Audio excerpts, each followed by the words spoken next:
Ti succede di non ricordare le parole che impari in italiano?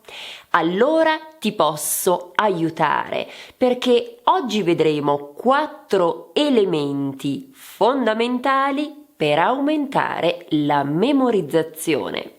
Si tratta di 4 strategie che arrivano direttamente dalle neuroscienze. Se sei entusiasta come me di entrare nel vivo di questo argomento, ti invito ad iscriverti a questo canale e attiva anche la campanella, così riceverai una notifica ogni volta che una nuova video lezione è disponibile.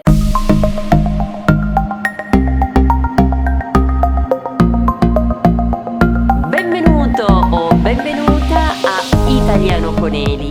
Io sono Elisabetta e da più di 10 anni mi occupo di formazione linguistica. Oggi vedremo un modello che raccoglie informazioni importanti sulla formazione della memoria.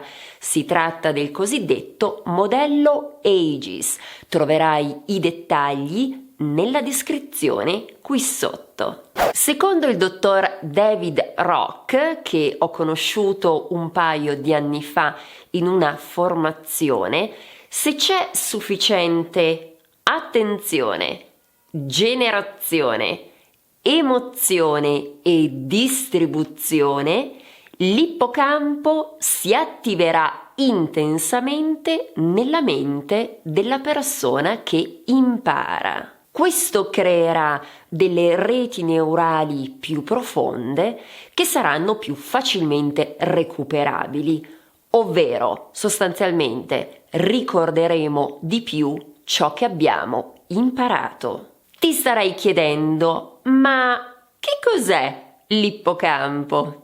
L'ippocampo appartiene al sistema limbico ed è importante per la memoria a corto e lungo termine. Infatti processa i nuovi ricordi che devono essere archiviati nella memoria a lungo termine. Analizziamo quindi i 4 elementi di questo modello. Cominciamo dal primo. L'attenzione è fondamentale. Solo se presterai la massima attenzione, l'ippocampo si attiverà intensamente. E cosa possiamo fare per massimizzare, per aumentare l'attenzione? Molto semplice.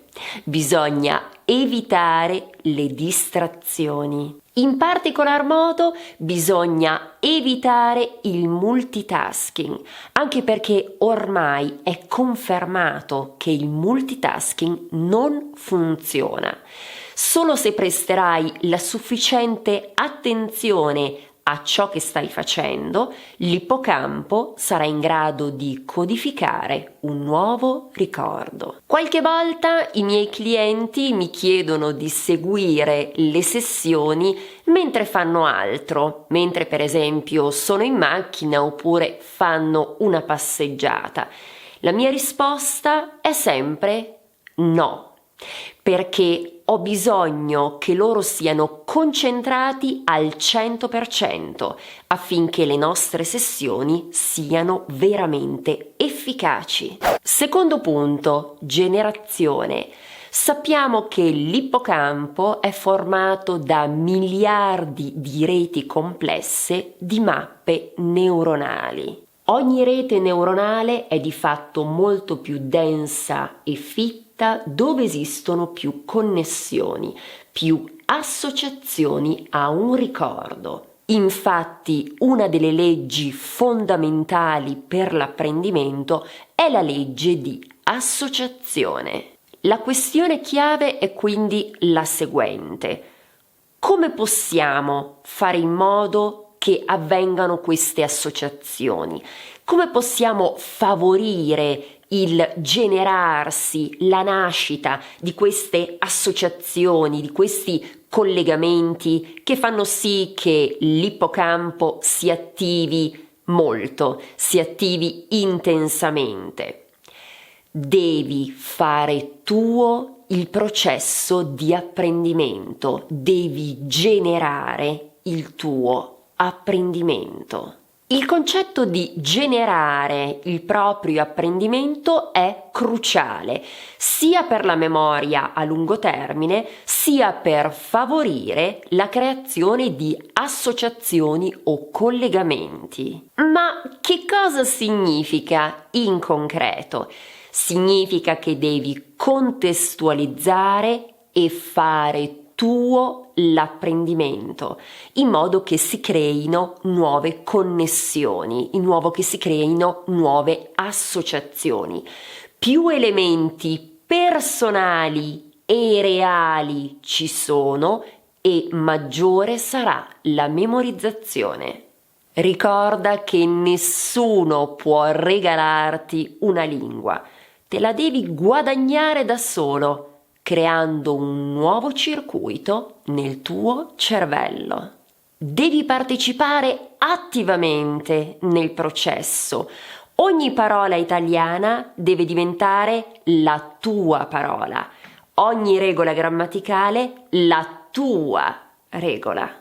Questo vale soprattutto per i concetti astratti. Se vuoi per esempio utilizzare in modo corretto il termine congiuntura economica, quando la imparerai dovrai fare dei collegamenti personali per ricordarla. Devi creare tu questi collegamenti perché nessuno può sapere come la congiuntura economica abbia influenzato la tua vita.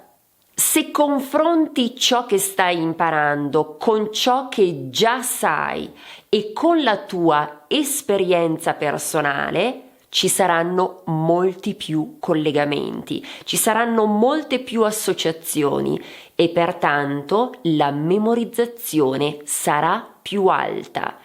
Più elementi personali e concreti ci sono e più ricorderai ciò che hai imparato.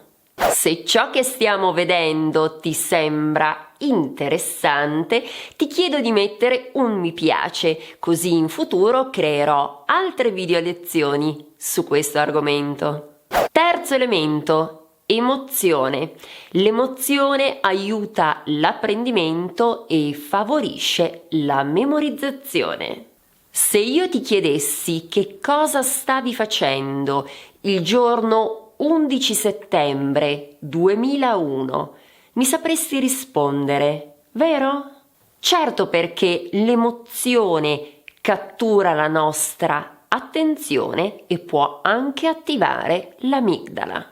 L'amigdala, come parte del sistema limbico o cervello emozionale, reagisce in base alla risposta emotiva, sia positiva che negativa, ma può anche registrare emozioni che danno un segnale all'ippocampo, pertanto aumentare la memorizzazione.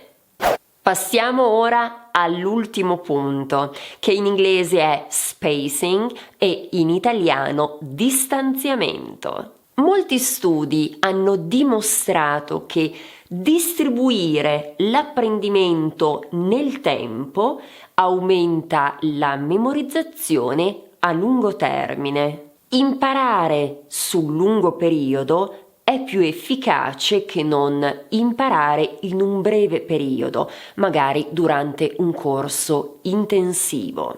Inoltre, la distribuzione nel tempo influenza anche la velocità di recupero delle nuove informazioni. È interessante notare che diluire l'apprendimento sul lungo periodo può sembrare più difficile e in effetti lo è, perché recuperare le informazioni, cioè ricordare le informazioni sul lungo periodo, è più difficile, ma paradossalmente è proprio questa la parte più efficace, ovvero quando si impara bisognerebbe lavorare sul ricordare e non tanto sul ripassare. In concreto, che cosa puoi fare? Puoi utilizzare un SRS, ovvero un sistema di ripetizione spaziata, e lo puoi utilizzare su carta oppure come software, ad esempio come Anki o Quizlet. Ricorda che l'importante non è tanto ripassare quanto ricordare. Quando leggi un elenco di vocaboli stai esercitando la capacità di lettura, mentre quando tu cerchi di ricordare questi vocaboli stai lavorando sulla memorizzazione, ed è così che riuscirai a ricordare le parole che hai imparato. Ti è piaciuto questo video? Se sì, ti chiedo di far conoscere questo canale anche ai tuoi amici. Trasforma il tuo sogno italiano in realtà. Grazie dell'attenzione. Ci vediamo la prossima volta, sempre su Italiano con Eli.